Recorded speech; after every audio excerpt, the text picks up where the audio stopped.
It's roll time, baby. Today we got James Bond, 6 foot, 190. We got Austin, 5'8", 140. Should make for a good match. I'm giving up some size disadvantage, but I got a few years of grappling experience on him, so let's see what happens. Now we're fighting, hand fighting here. Notice I keep my posture pretty stiff and rigid. He's strong, so I have a feeling he's going to pull me in, and I make sure to keep my base so that I don't get pulled into any attacks or right into his guard. I clear my wrist, and once I do that, he does a good job of snatching my head, sitting out for a guillotine, and I trap this arm here just enough so that he can't clasp his hands right away.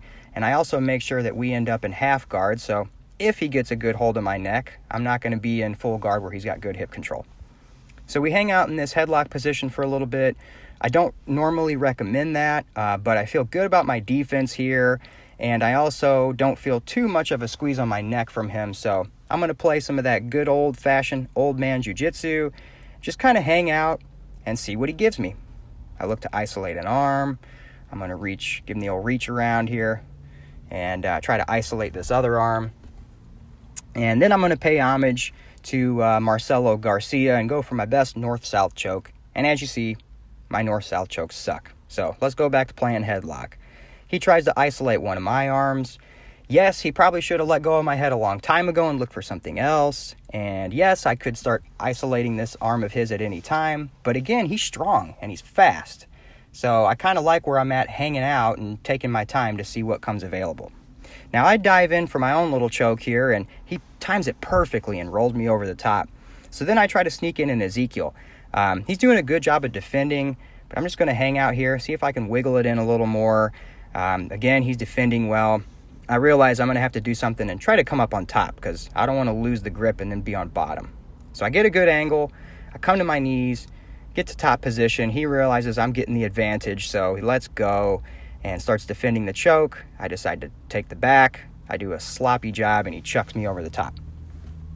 Now notice when he does that, I make sure to do a good job of sticking to him so that I don't get loose and just splayed out on the floor.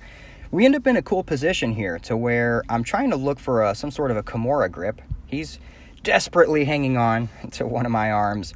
My left arm, I'm trying to search for that Kimura, but you'll see it's just not that deep of a grip. So I get sneaky here and do something he's not seeing coming, and I'm going to start clearing my feet here, and once you'll see I start to get them clear, I start to set up my submission. Now let's take one more look at that replay. I'm clearing my feet. Once I get my feet clear, bingo, set up this triangle.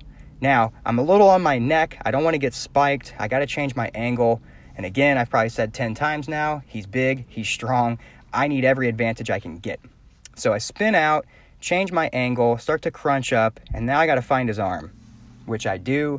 Once I get both hands on the back, pull the arm in, squeeze for the tap.